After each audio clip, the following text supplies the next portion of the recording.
ஏத்த வந்தோம் மாவிளக்கு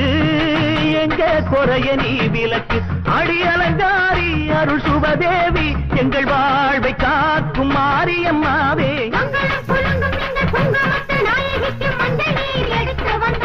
மணக்கும் புது மல்லியப்பு தொடுத்து வந்தோம்